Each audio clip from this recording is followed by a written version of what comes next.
Dr. Nathan Reed was a man of science.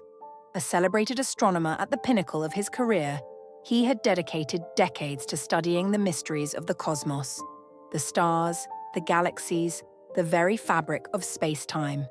They were his life's work.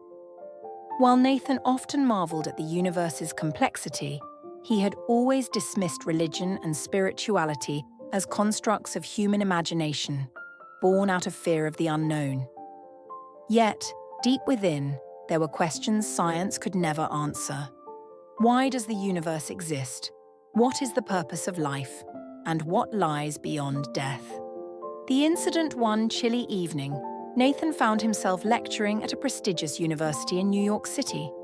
The auditorium was packed with eager students and scholars, hanging on his every word as he presented his latest findings on exoplanets capable of supporting life. As he concluded his talk, a sharp pain radiated through his chest. His vision blurred, and he staggered backward, clutching the podium for support. The audience gasped as Nathan collapsed to the floor. Paramedics arrived within minutes, but it was too late. Nathan Reed was declared dead on arrival at the hospital. Or so they thought. Awakening in the void, Nathan's consciousness didn't dissolve into oblivion as he had always believed it would. Instead, he awoke in a place of infinite darkness. Yet it wasn't frightening. It felt vast, comforting, and alive. He floated weightlessly, his senses heightened. The void wasn't empty. It hummed with an energy that vibrated through his very being. Suddenly, a brilliant light appeared in the distance, growing larger and brighter until it enveloped him. The light was warm, filled with an overwhelming sense of peace and love. As it surrounded him, Nathan felt his doubts, fears, and skepticism melt away. A voice called out, gentle yet commanding, "Nathan, welcome." The encounter. Nathan turned toward the voice and saw a figure stepping forward. It was a man of radiant light, clothed in simple robes. His presence was unlike anything Nathan had ever experienced, both majestic and humble, powerful yet approachable. Though the figure didn't introduce himself, Nathan instinctively knew this was Jesus Christ. Nathan tried to speak, but words failed him. Jesus smiled, a smile filled with infinite understanding, and placed a hand on Nathan's shoulder. "You have sought the mysteries of the cosmos your entire life," Jesus said. "Now, I will show you the truth." The revelation of creation. In an instant, Nathan was transported. He found himself standing in a breathtaking expanse, a realm of vibrant colors, sounds, and energies beyond human comprehension. Stars were being born in radiant bursts of light, galaxies spiraled like intricate works of art, and entire worlds formed and blossomed with life. "This," Jesus explained, "is the song of creation. Everything you see was spoken into existence by the word of God. Each star, each planet, each particle was crafted with purpose, forming a grand symphony of life." Nathan was speechless. He had spent his career mapping the stars, yet here he was, witnessing their creation in real time. The universe wasn't random chaos, as he had once believed. It was an intentional masterpiece. Humanity's role. Jesus then showed Nathan Earth, spinning like a jewel in the vastness of space. He revealed humanity's place in the cosmos, explaining that humans were created in God's image with a unique purpose, to steward creation and reflect God's love. Nathan saw visions of humanity's history, the beauty of compassion, creativity, and resilience, but also the devastation of war, greed, and destruction. He felt the weight of humanity's actions, how they rippled through time and space, impacting the entire universe. "Every choice you make," Jesus said, "affects not only your world, but the greater tapestry of existence." Humanity has been given free will, but with it comes great responsibility. The warning. As Nathan absorbed these truths, the visions shifted. He saw a world consumed by darkness. Technology, once a tool for progress, became a weapon of control. People were marked with symbols that dictated their allegiance, and faith was replaced by fear. "This is what happens when humanity turns away from me," Jesus said, his voice heavy with sorrow. "The end times are nearer than most realize. Many have strayed from the path, prioritizing their desires over their Creator." Nathan was shown the mark of the beast, a chilling symbol of allegiance to forces opposed to God. He saw the suffering it brought, souls bound by deception, unable to break free. "But it is not too late," Jesus continued. "You have been given this vision to share with others, to remind them of the truth and the urgency of returning to their Creator." The infinite love of God. Despite the sobering warning, Jesus revealed the depths of God's love. Nathan saw the sacrifice of the cross, understanding for the first time its significance. He felt the pain and love that flowed from Jesus as he bore the weight of humanity's sins. "I died so that all might have eternal life," Jesus said. "No one is beyond redemption. Even now, I call to every soul, offering forgiveness and grace." Nathan wept. He had spent his life searching the stars for answers, only to find that the greatest truth had been waiting for him all along. God's love was the foundation of everything.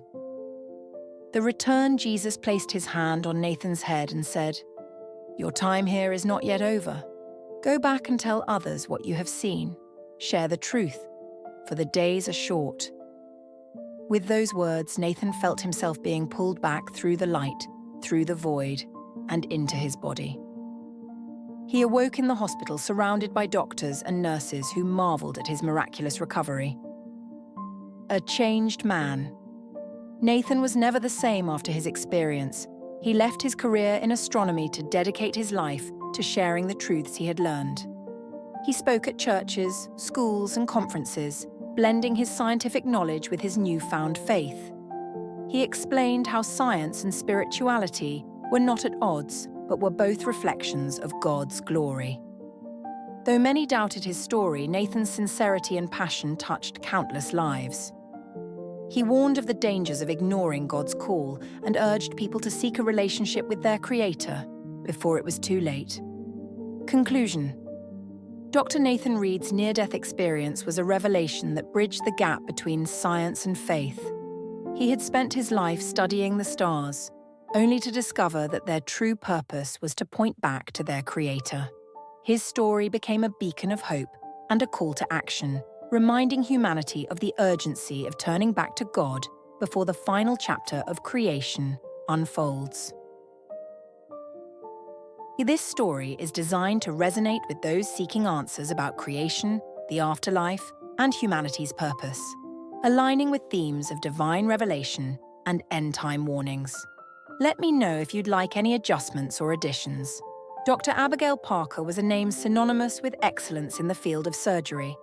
Based in San Francisco, she was known not only for her unmatched skill, but also for her unwavering dedication to her patients. Abigail's colleagues admired her patients adored her, and the medical community respected her. Yet, despite the accolades, she carried an emptiness she could never quite explain. She often attributed it to the long hours, the lives lost on the operating table, and the emotional toll of her work. But deep down, Abigail knew it was something more profound. The night everything changed. It was a rainy evening, and the ER was in chaos as usual. A multi-car accident had flooded the hospital with critical cases. Dr. Parker had been working for almost 24 hours straight, fueled by coffee and sheer willpower. Just as she was about to finish her shift, an emergency call came in. A young girl with a ruptured spleen needed immediate surgery. Abigail's exhaustion was profound, but she pushed it aside and scrubbed in. The operation was challenging, but Parker's hands moved with precision born of years of experience. As the team worked under the bright surgical lights, Abigail suddenly felt an intense pain in her chest. Her vision blurred, and before anyone could react, she collapsed onto the operating room floor. The next moments were a blur for the medical staff. Dr. Parker's colleagues fought desperately to revive her, but her heart had stopped. She was clinically dead, awakening in the garden. When Abigail's eyes opened, she wasn't in the hospital. Instead, she found herself standing in a breathtaking garden shrouded in soft mist. The air was warm, carrying the scent of flowers she couldn't identify. The colors around her were vibrant yet soothing, more vivid than anything she had ever seen. "Where am I?" she whispered, her voice trembling. "You are in the in-between," a gentle voice replied. Turning, Abigail saw an elderly figure approaching her. The person radiated a serene energy, their face both familiar and unrecognizable. Their eyes held a depth that seemed to contain the wisdom of countless lifetimes. "Who are you?" Abigail asked. "I am a guide," the figure said, smiling warmly. "I'm here to help you understand why you are here and what comes next." The new role. The guide explained that Abigail's life as a healer on Earth had prepared her for a unique role in the afterlife. She had been chosen to become a healer of souls, helping those who were stuck in this liminal space due to unresolved emotional or spiritual wounds. "Every soul carries its own burdens," the guide said, gesturing to the mist around them. "Fear, regret, grief, anger. These can tether a soul, preventing it from moving forward. You, Abigail, have the ability to help them heal." Before she could respond, the mist began to part, revealing a path lined with glowing orbs of light. Each orb pulsed gently, as though alive. "These are the souls who need your help," the guide continued. "Step forward and begin your work." Abigail hesitated. "How?" "I'm a surgeon, not a therapist. I don't know how to heal souls." The guide placed a reassuring hand on her shoulder. "The skills you've cultivated, your compassion, your perseverance, your ability to see beyond the surface, are exactly what you need. Trust yourself." Healing the souls. The first soul Abigail encountered appeared as a swirling orb of muted grey light. As she approached, the orb transformed into the figure of a man. He looked weary, his face etched with sorrow. "I don't deserve to move on," he said, his voice heavy with guilt. "I've hurt too many people." Through a series of visions, Abigail saw fragments of his life. He had been a father who made mistakes, a man who carried the weight of regret for not being there for his children. Abigail spoke to him gently, helping him confront his guilt and see the love he had also given, the good he had done. She guided him to forgive himself.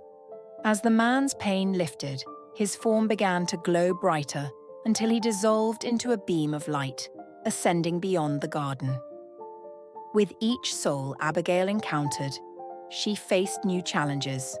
A young woman consumed by anger over her untimely death, an elderly man who couldn't let go of his fear of judgment, a child who was confused and frightened, unsure of where to go. Abigail's compassion and insight grew with every interaction, and as she helped these souls heal, she felt a part of herself healing as well. Confronting her own pain. As Abigail continued her work, the guide returned one day with a solemn expression. "You have done well," the guide said, "but there is one more soul that needs healing." "Who?" Abigail asked. The guide's gaze softened. "Your own." Abigail was taken aback. "My soul? But I don't understand." Visions of her life began to play before her, moments she had buried deep within her heart. She saw herself as a young girl, struggling to meet the expectations of her demanding parents. She saw the patients she couldn't save, the guilt that had eaten away at her. And she saw the nights she spent alone, wondering if her life truly mattered. Tears streamed down her face as she confronted the pain she had long ignored. The guide stood beside her, offering silent support. Slowly, Abigail began to forgive herself, for her perceived failures, for the things beyond her control, and for the walls she had built around her heart. Returning to life. After what felt like an eternity in the garden, the guide told Abigail it was time to return. "Your work here is not finished," they said, "but your journey in the physical world is not yet complete. Take what you have learned and use it to heal others in new ways." With a final embrace, the guide bid her farewell. The garden faded, replaced by the stark white of the hospital room. Abigail opened her eyes to see the faces of her colleagues, relief and amazement etched in their expressions. "She's back," someone whispered.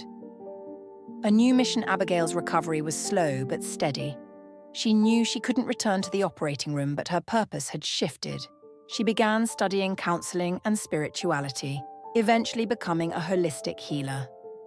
She combined her medical knowledge with the wisdom she had gained in the afterlife, helping people heal, not just physically, but emotionally and spiritually.